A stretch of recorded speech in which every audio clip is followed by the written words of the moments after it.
Sorry. Ito, mahilig po ang mga tao dyan sa Malacanang gumawa ng panibagong issue, kahit old issue, i-recycle to divert people's attention.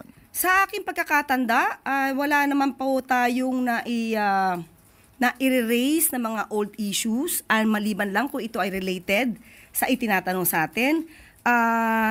Sino po ba yung mahilig mag-raise ng old issues na sa ating pagkakatanda ay nagkaroon pa po ng hearing patungkol sa isang pre-operation ng PIDEA na ang taon pa ay 2012. Parang wala naman po akong natatandaan na meron tayong nire-raise na ganung mga klaseng issue. At sinasabi po ay diversionary tactic. Okay, unang-una po, ang issue po patungkol sa peke na police report or altered na police report ay hindi naman po ang Malacanang ang nag-raise niyan, nag-issue niyan.